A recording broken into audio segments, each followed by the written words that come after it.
Sí, que Dios nos siga bendiciendo, hermanos, a todos los presentes en la casa de Dios. Fíjese que quiero compartir un momento, un estudio, estilo reflexión y enseñanza. Ahí quédese sentadito porque vamos a ver algo el día de hoy. Y es que, no sé, hermanos, a cada día me preocupa tanto lo que pasa alrededor. Le quiero hacer una pregunta a usted. ¿En alguna ocasión usted ha pensado fracasar en el Evangelio? ¿Ha pensado usted fracasar? ¿Verdad que no? Ahora, le cambio la pregunta. ¿Quisiera usted fracasar en el Evangelio? ¿Verdad que no? Es que yo creo que nadie quiere fracasar. Pero ¿conoce ustedes personas que han fracasado en el Evangelio? ¿Conocen? Yo conozco pastores, yo conozco evangelistas, conozco ministros de alabanza que estuvieron fervientes, cantaban, etcétera, etcétera, pero de repente fracasaron. Eran buenos cristianos, ahora son adúlteros, están en la borrachera, ¿sí me entiende, hermano? O sea, es gente que un día estuvo dentro de la iglesia, pero sin embargo hoy ya no están dentro de la iglesia. Y a mí eso me preocupa, porque la pregunta aquí es, ¿por qué fracasó esta persona? Y nosotros, creo que los que hemos estudiado, los que vinieron al estudio de la ética ministerial, creo que nos recordamos que en la parte de la ética ministerial se nos enseñó que un ministro tiene que aprender del hombre de Dios que está en victoria, y tenemos que aprender también del fracasado. No sé si se acuerda de eso. ¿Qué puedo aprender yo de un fracasado? Puedo aprender mucho. ¿Y qué puedo aprender de él? Pues yo me le voy a acercar y le voy a preguntar qué pasó. ¿Qué dejó de hacer? ¿O por qué fracasó? Y de eso yo voy a aprender, para que si él cometió ese error, yo no lo voy a cometer. Y de esa manera yo voy a aprender a mantenerme en victoria. Hay un versículo, por ejemplo, en la Biblia, en el capítulo 10 de Primera de Corintios. Dios amonesta, Pablo está hablando de lo que pasó allá en el desierto. Y Pablo dice en esa carta, en 2 ocasiones, repite la misma frase. Y estas cosas le sucedieron a los antiguos para amonestarnos a nosotros. O sea, Dios permite que estos hombres cometan esos errores y que queden plasmados en la Biblia, para que si ellos cometieron ese error, yo no lo cometa. ¿Sí me entiende, hermano? O sea, podemos aprender de esta gente. Y vamos a ir viendo así ejemplos grandes. Por ejemplo, ¿por qué fracasó Adán y Eva? Dios nunca quiso el fracaso para ellos. Dios se los entregó todos a ellos, le dio el huerto del Edén para que lo trabajaran, para que lo cuidaran, para que lo guardasen. Sin embargo, Adán y Eva tuvo un fracaso dentro del huerto del Edén y fueron desechados por Dios. Es cierto, del huerto, mas no de la presencia. Pero ¿por qué fracasó Adán y Eva? ¿Por qué fracasaron ellos? Vamos a ir así rápidamente con esto, no sea que la lluvia se nos venga rápido y que haga su trabajo también Dios. Le voy a pedir un favor, hermano. Cuando la tierra tiemble, cuando usted mire los huracanes, cuando usted mire, no le vaya a estar pidiendo a Dios que calme eso. Dios tiene que hablar por la lluvia, por los vientos, por terremotos. Dios tiene que mandar juicios a esta tierra, cuyo juicio no lo podemos impedir. ¿Está bien? Ahorita hay mucha gente de rodillas pidiéndole a Dios que se vaya. No, dejemos a Dios que haga su trabajo. Dios tiene que hacer su trabajo y se le tiene que dar cumplimiento a la palabra. Hay un cantautor de una alabanza que nosotros la cantamos aquí en la iglesia. Nos habla por las aguas, nos habla por los vientos. O sea, este hombre fue inspirado por Dios, así que dejemos que Dios trabaje. Okay. Pero ¿por qué fracasó Adán y Eva? ¿Qué pasó? ¿Por qué fracasaron? ¿Sabe cuál fue el motivo de su fracaso? Lo dice Santiago en el 1:22. ¿Se acuerda que dice? Hay que ser no solamente oidores, sino hacedores de la palabra. ¿Por qué fracasó Adán y Eva? Porque ellos fueron oidores, mas no hacedores de la palabra. Y todo cristiano, llámese pastor, evangelista, diácono, líder, como quiera llamarse, que solamente sea oidor y no hacedor de la palabra, pronto esta persona va a fracasar.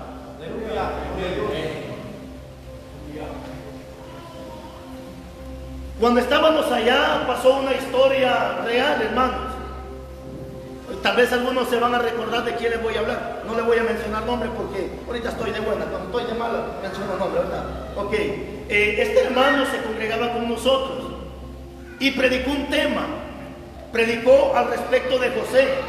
Cuando la mujer de Potifar lo agarra, lo desnuda, ¿y qué hizo José? Salió corriendo. Ese mensaje predicó el hermano. Y él mismo decía, hermanos, en el momento de la lucha, de la prueba, es mejor correr, aparte de los problemas, corra de los problemas. Estuvo muy excelente el tema que este hermano predicó. Terminó de predicar y se fue para su casa. En el camino iba, cuando un muchacho endemoniado lo empezó a molestar y le tiró una piedra. El hermano se enoja, agarra una piedra y ¡pam!, le pega una pedrada en la cabeza. Él lo acababa de haber predicado, que cuando el problema venga, corra. Seamos como José, corramos del problema. Ahora, ¿qué le pasó a este hermano? Fue oidor, mas no hacedor de la palabra. Y eso a usted lo va a llevar al fracaso. Imagínese, tanto usted y yo hemos predicado en contra de la idolatría, del adulterio, del robo, de la mentira, de la sinvergüenzada, y que mañana usted y yo cometamos ese error, le aseguro que eso nos lleva al fracaso. ¿Sabe por qué? Porque cuando la gente peca, el pecado produce vergüenza en la gente, y la vergüenza no le permite que el hermano venga, y eso lo lleva directamente al fracaso. ¿Cierto o no cierto? ¿Qué sintió Adán y Eva cuando pecaron? Sintieron vergüenza, sintieron pena. Eso también lo dice Juan en el 3:20, que la gente no viene a la luz por miedo a que sus obras se les saquen en la luz. Por eso mejor se quedan en la tiniebla. Entonces ahí está el problema.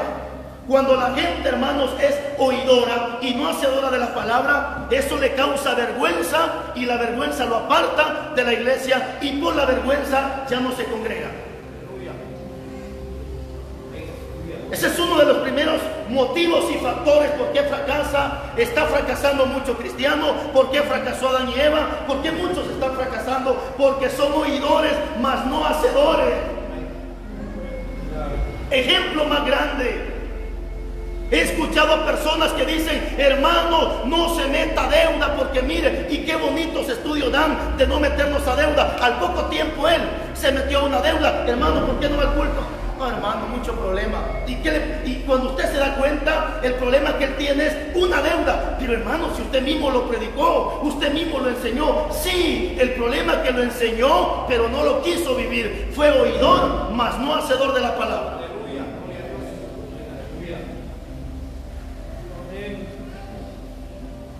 Pero dejemos ahí, vayamos más adelantito. Hay un hombre en la Biblia que lo admiro por su fuerza, su poder y su valentía que Dios le había dado a este hombre. Estamos hablando de Sansón. Hermanos, terrenalmente nadie podía hacerle frente a Sansón. No había hombre en la tierra que a este hombre le hiciera frente, porque Dios le había dado un tremendo poder al hombre extraordinario. Pero sin embargo, cuando estudiamos la vida de Sansón, hermanos, vemos que este hombre fracasó en su ministerio, aunque es cierto que fue salvo, pero hermano, tuvo un fracaso en el ministerio. Usted sabe la historia, bueno, excelente, pero ¿qué pasó? ¿Por qué Sansón fracasó? ¿Qué le pasó a Sansón? Hermano, ¿qué le pasó? ¿O cuál fue la raíz? ¿Cuál fue el problema? ¿Sabe cuál fue el problema de Sansón? Algunos creen que el problema de Sansón fue meterse con Dalila. Eso fue parte del problema. Ahora, déjeme que le explique esto. ¿Por qué no leemos un versículo de la Biblia? Salmo 7:14, para que miremos lo que le pasó a Sansón, o cómo venía Sansón. Salmo 7:14, por favor.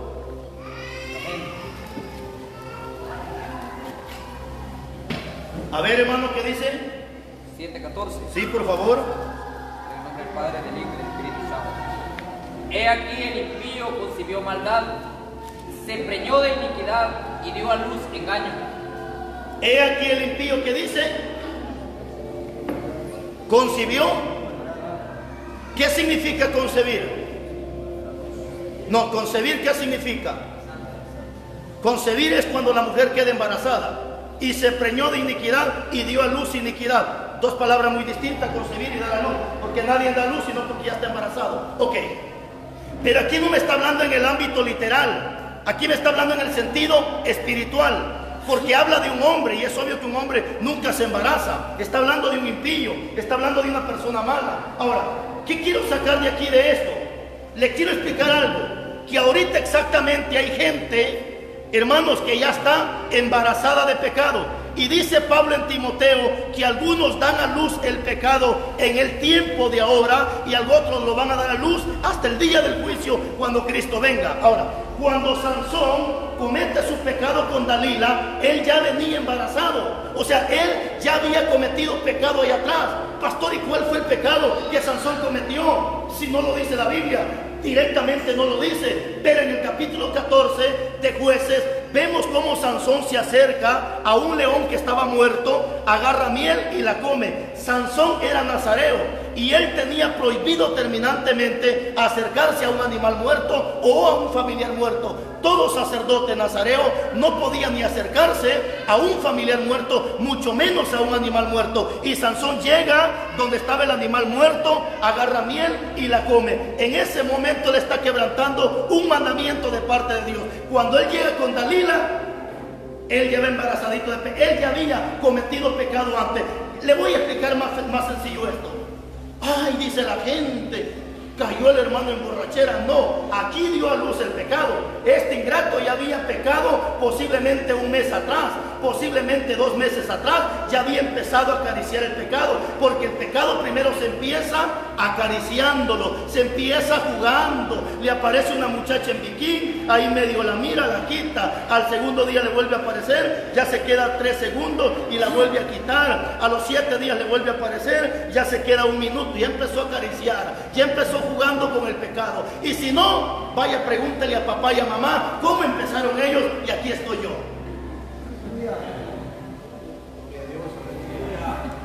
Ahorita hay muchachos, jóvenes y viejos que ya empezaron a jugar con el pecado, ya empezaron a acariciar con el pecado, ya empezaron a sobarlo, ya les empezó a gustar, están a punto de que den a luz. Y el problema es que cuando dan a luz, la gente dice, ay, el hermano, ay, cayó en adulterio. No, aquí dio a luz el adulterio. Este ingrato, tal vez 2 meses atrás, ya había empezado a saborear a la mujer, ya había empezado a acariciar a la mujer, y aquí vino a dar a luz lo que es el pecado. Hay otra historia más, hay otra historia más. Ahora dejemos a Sansón. Hay otra historia más. Ahora vayámonos con el rey Saúl.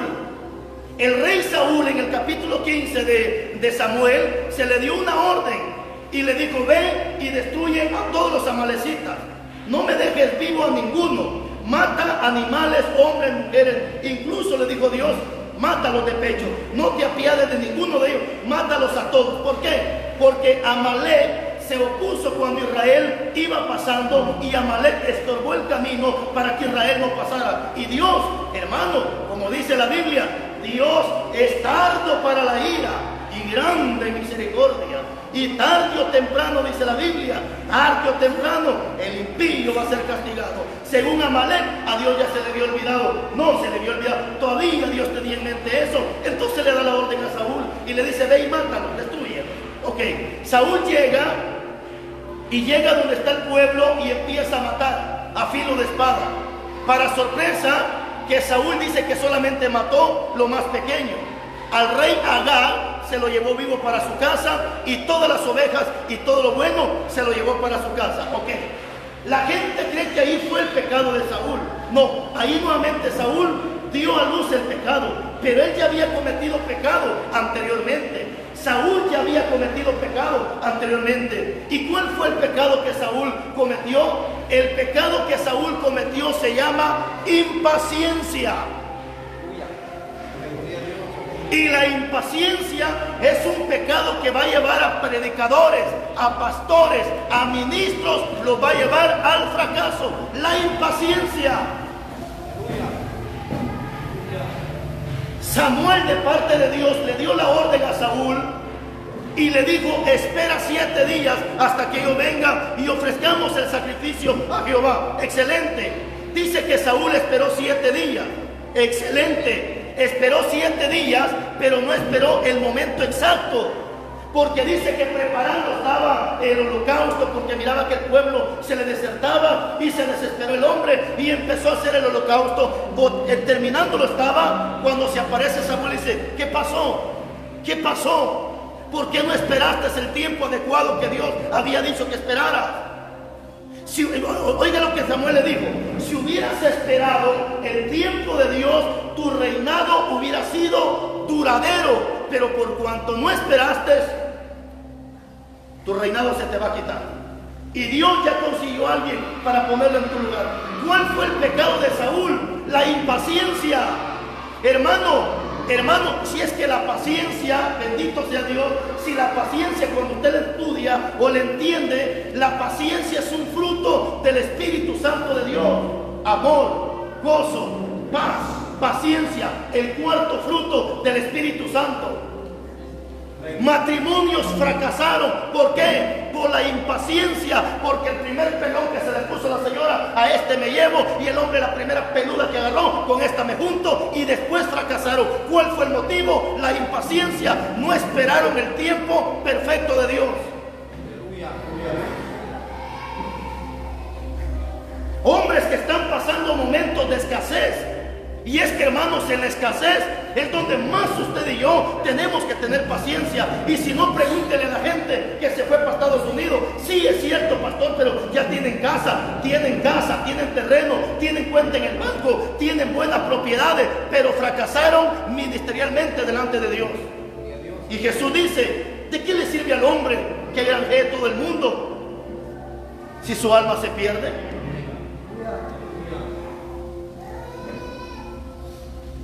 La impaciencia. David, un hombre que nos enseña en el proceso, hace una oración después de que ha pasado el proceso, y dice David: pacientemente esperé en Jehová, y Él me oyó y me libró de todas mis angustias y aflicciones. Es que la impaciencia, hermano, va a llevar al fracaso a mucha gente. ¿Por qué? Porque la gente quiere que las cosas se hagan así. No, mi hijo, si quiere a su mamá truénele los dedos, a su papá, pero con Dios no venga a tronarle los dedos y a que las cosas se hagan cuando usted y yo digamos. Aquí las cosas no se hacen cuando usted y yo decimos, las cosas se hacen cuando el tiempo es perfecto delante de Dios. Elimelech, usted lo conoce, marido de Noemí, vino la escasez a la tierra. El hombre se desesperó y se fue para Moab. ¿Qué pasó en Moab? Allá murió Malón y Kelión, sus dos hijos, allá murieron. ¿Por qué? Porque no esperó que Jehová visitara a su pueblo para darles de comer pan. Y se fue para Moab, allá fue a morir. ¿Acaso no le ha pasado a muchos cristianos que le viene la escasez, le viene el problema? Lo primero que piensa Estados Unidos. Sí, se van para Estados Unidos, pero ¿qué pasa allá? Van a morir espiritualmente, físicamente están vivos, tienen carro, tienen casa, ya compraron terreno, pero ¿y sus almas cómo están? Y yo prefiero tener un pedacito de terreno con un nido de conejo ahí, pero yo sé que tengo la salvación segura, a que tengo un montón de terreno y no tengo salvación delante de Dios.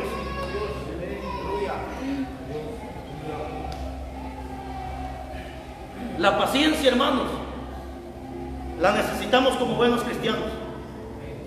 Porque si somos impacientes, Dios, Samuel le dijo una palabra a Saúl, es una palabra clave. Has actuado locamente, le dijo Samuel a Saúl. Has actuado locamente. Es decir, que la gente que no tiene paciencia hace locuras en esta tierra. La gente que no es paciente y no espera. Hermano, seamos pacientes. Fíjese que a veces queremos que las cosas se hagan cuando uno quiere, y no es así, hermano. Las cosas se van a hacer cuando Dios dice. Aún cuando viene la enfermedad al niño, queremos que Dios ya haga el milagro. Viene la escasez, queremos que ya Dios pase el proceso.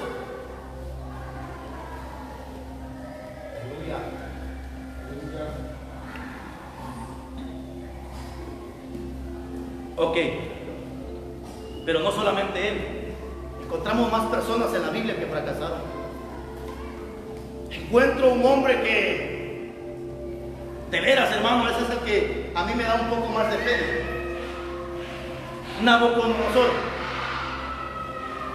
Nabucodonosor, un hombre que Dios lo había engrandecido en gran manera, ¿cierto o no cierto? Dios le mostró una visión, un sueño, donde él miraba un árbol que dice que llegaba casi que al cielo. Y él no sabía que ese árbol que llegaba al cielo era él. O sea, Dios le estaba dando a entender que lo había engrandecido tanto, lo había llenado de poder y tanta gloria a Nabucodonosor. Y 12 meses antes, Dios le manda un sueño para que el hombre entendiera. Sin embargo, el hombre no entendió. A los 12 meses dice que sale al techo de su casa y se queda viendo y dice: ¿acaso no es esta la gran Babilonia que yo edifiqué para gloria de mi majestad y con el poder de mi fuerza? Ni aún estaba esa palabra en su boca cuando se escucha una voz del cielo que dice: Nabucodonosor, a ti se te dice rey, y tu reinado se te ha sido quitado, y 7 años estarás comiendo zacate con los animales hasta que reconozcas que yo soy el Dios, que a quien yo quiero lo pongo como rey y a quien quiero también lo quito como rey. Pero ¿cuál fue el pecado de Nabucodonosor? ¿Qué le pasó a Nabucodonosor? Lo que resalta en Nabucodonosor es ese pecado tan chiquitito que nos puede llevar al fracaso, y no solamente al fracaso, sino al mismo infierno. Es ese pecado que se llama orgullo, que se llama soberbia, que se llama altivez.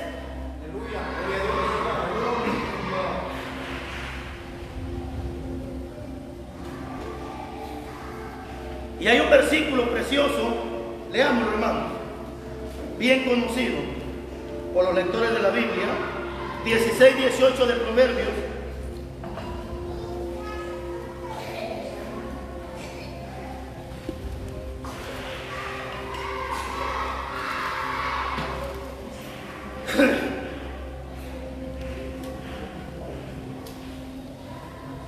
Proverbios 16-18.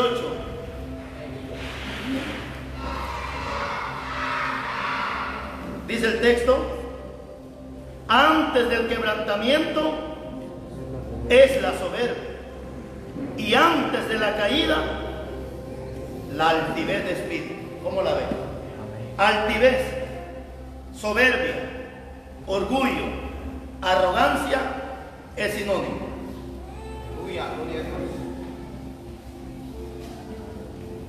O sea, me está diciendo claramente el texto que antes de la caída se manifiesta el orgullo. O sea, que nadie va a fracasar sin que antes se manifieste la soberbia en esta persona. Soberbia no simplemente es inflarse, hermano. Soberbia no simplemente, hermano, a veces pensamos que soberbia solamente la tiene aquel que tiene carro, casa, moto. No, hermano, hay gente que tiene millonadas en esta tierra y son humildes. Y hay gente que no tiene, hermanos, como dicen los buenos chapines, ni dónde caer muertos, y son orgullosos los ingratos. Si Salomón lo dice, hay quienes pretenden tener riqueza y ¿qué dice? Y no tienen nada, mientras los que pretenden ser pobres tienen mucha riqueza. O sea, me habla de un orgullo, me habla de una soberbia. No vamos tan lejos, aunque la gente le llame como le llame, pero cuando yo subía a las camionetas a predicar, los cobradores de las camionetas o los choferes no daban permiso, y cuando el dueño de las camionetas iba: pase adelante usted, predique. ¿Cómo la ve usted?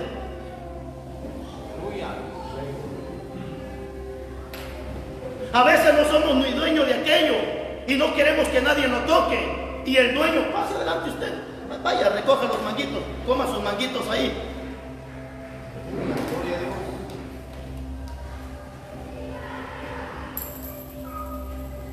Antes del quebrantamiento se manifiesta la soberbia. Son pecados tan terribles, hermanos, que si usted y yo no tenemos el mínimo cuidado, facilito podemos caer ahí.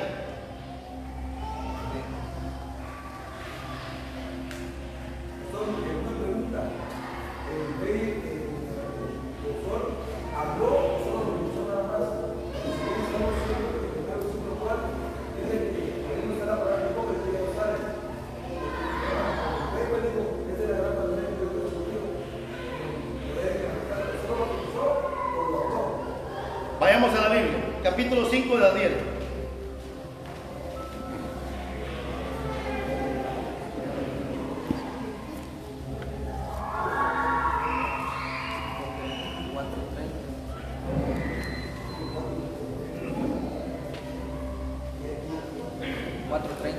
¿4:30 es, verdad? Sí. Bueno, empieza del 4:28. 4:28 de Daniel. ¿Estamos? Todo esto vino sobre el rey Nabucodonosor al cabo de los 12 meses, paseando en el palacio real de Babilonia. ¿Qué dice?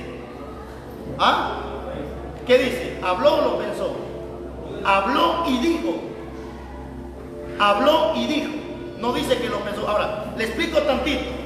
Donde sí la persona no habló, y a veces el predicador dice que habló. ¿Se acuerda cuando los dos subieron a orar al templo? Uno era fariseo y el otro era publicano. Y dice que el fariseo puesto en pie levantaba las manos y decía: Señor, gracias te doy porque no soy como estos ladrones injustos, tanto aquí, tanto allá, yo diezmo, yo ayuno y bla bla bla y blu blu blu. Mientras el otro dice que decía, bueno, perdón, eso es lo que dice el predicador, ¿verdad? Pero sin embargo dice que el fariseo no es que hablaba, dice que él pensaba dentro de sí y decía: Señor, no te doy gracias como este. Pero él no hablaba, sino lo pensaba. Ahora, el Salmo 139, ese es un texto para argumentar lo que es la omnisciencia de Dios. ¿Qué es la omnisciencia? Que Dios lo conoce todo. La omnisciencia es, ni aún está la palabra, dice, en nuestra boca, y Dios la conoce. Pero aquí el rey sí lo habló. Habló y dijo: ¿no es esta la gran Babilonia que yo he hecho?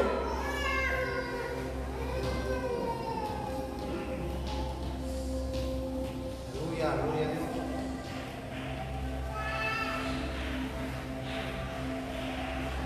No vamos tan lejos. ¿Acaso no fueron los mismos pecados que Satanás cometió para que lo desecharan del reino de los cielos? ¿Acaso no dice que también se llenó de soberbia? Se llenó de altivez, se llenó de orgullo y quiso compararse con el Altísimo y dijo: voy a hacer un trono.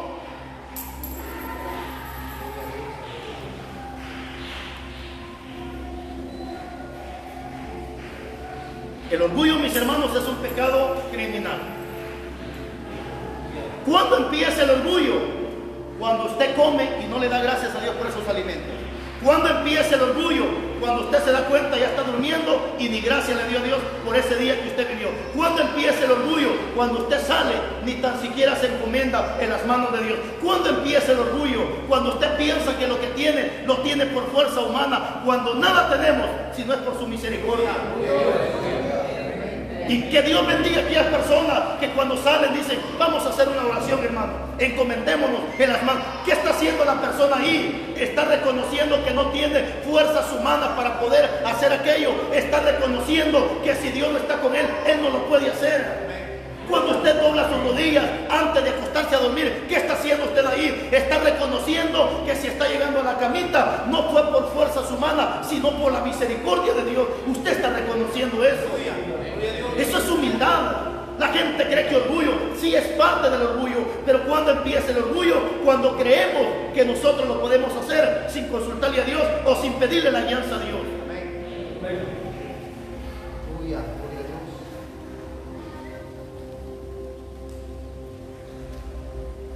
Tremendo, ¿verdad? Fíjese que a mí me pasa, hermano, cuando voy a ciertas actividades que son grandísimas, hermano, y agarran el micrófono. Damos gracias a Dios que ya tenemos al siervo Carlos Rivas. Desde cuando dicen al siervo, como que ya uno se quiere inflar, hermano. Damos gracias a Dios que ya está el siervo Carlos Rivas, y pues aquí y allá, y empieza la gente a alabarlo. Hermanos, hay que tener cuidado, hermano, porque a veces nos están alabando y esa persona no está siendo de parte de Dios, sino de parte del mismo diablo, para que el orgullo se nos meta a nosotros. ¿Acaso no fue un endemoniado que estaba alabando a Pablo? ¿Qué dijo aquella bruja? ¿Qué dijo aquella hechicera? ¡Oh, estos son los siervos del Dios Altísimo! ¿Qué estaba haciendo esta bruja? Enalteciendo a estos hombres, alabando a estos hombres. Tengamos cuidado, que a veces la gente cuando dice Dios bendiga al siervo, reconocido en las redes sociales, tenga cuidado, porque no sé que el diablo esté hablando ahí. Lo que quiere meternos soberbios en nosotros. Eso fue lo que hizo esta bruja. Oh, dijo esta bruja, estos son los siervos, los hijos del Dios Altísimo, quienes os anuncian el camino de salvación. Aleluya. Mire qué tremendo es el diablo, hermano.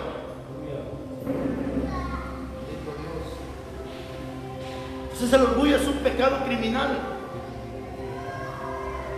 A veces el orgullo no solamente se le manifiesta al que posee, sino se le manifiesta al que no tiene. Mientras a este se le manifiesta porque ahora ya tiene su casita, ya tiene su carrito, ya tiene su moto, a este también se le manifiesta porque no quiere que este lo tenga. Porque el orgulloso no quiere que otro prospere, él quiere ser prosperado. Aleluya. Amén, aleluya. Dios bendiga a todos los hermanos y gracias a Dios que ahorita ya hay hermanos que ya tienen carro, ya tienen moto. Qué bueno por eso, hermano, qué bueno. Pero ahora les cae a ustedes la chibolita. Así como ustedes me aconsejaban, pastor, no se le vaya a meter el diablo porque tiene carro. Yo tranquilo, hermano, ahora le digo lo mismo, usted que tiene carro y moto, que no se le vaya a meter el diablo, usted que también ya tiene carro y moto. Aleluya, gloria a Dios.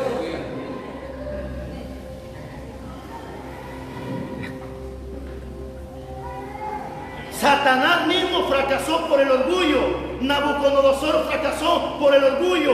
Hermana, ¿cuándo se manifiesta el orgullo?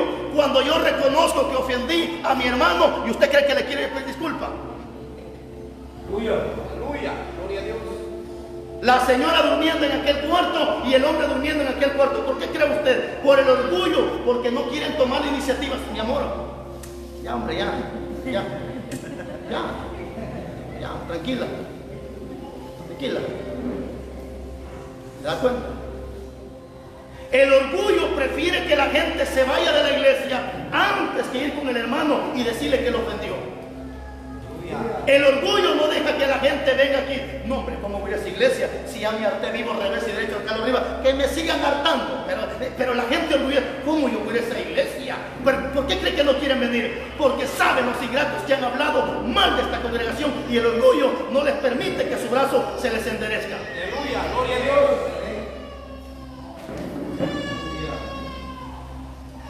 Aleluya.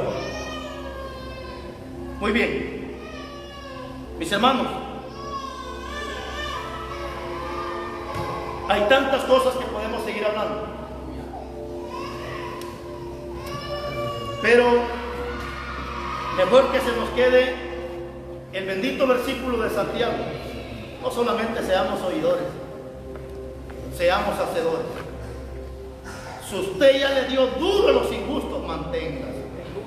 Si ya somató revés y derechos a los idólatras, manténgase. Si ya somató a los orgullosos, mantengamos. Si ya somató, mantengamos. Porque no sea que lo que nosotros, como dice ahora sí como dice Salomón, hay quienes que cavan hoyo y ellos mismos caen en ese hoyo. O hay quienes avientan piedra y a ellos mismos les cae esa piedra. En el mundo dicen que el que escupe para arriba. La Biblia no dice eso. La Biblia dice que el que tira piedra en la cabeza le va a caer. Entonces, hermanos, esto es sencillo. Lo que ya hablamos, mantengámonos. Cuidémonos de no hacer lo malo que ya nosotros dijimos que no se haga. Hemos concluido con esto. Le damos gracias a Dios y vamos a orar para quedar despedidos de este, podría decir, pequeño pero poderoso mensaje. Padre, muchas gracias por tu palabra. Tu palabra que es fiel y verdadera, es viva y eficaz. Dios mío, no quiero ser, Padre Celestial, un oidor de tu palabra simplemente. Ayúdame a ser un hacedor de tu palabra. Líbrame, Padre, de estos pecados que estos siervos cometieron en tu palabra, Dios mío. Pecados como la impaciencia. Pecado, Dios amado, como Sansón, que fue el descuido, Padre amado. Y es que el descuido, dice tu palabra, nos puede hacer aún que perdamos la salvación, como lo dice Hebreos capítulo 2, versículo 1. Ayúdanos, Padre bendito, a mantenernos, pero sobre todo, líbranos de la soberbia, Padre amado, que cuando tu palabra venga, la recibamos con humildad, que nunca nos consideremos mejores que otro, que nunca pensemos que somos más o mejores que otro, sino como dice tu palabra, Dios amado, creyendo que todos somos iguales delante de ti, porque aún delante de ti ya no hay hombre, ni mujer, ni niño, sino todos somos un solo cuerpo en ti, Padre amado. Muchas gracias, en el nombre de Jesús. Amén y amén.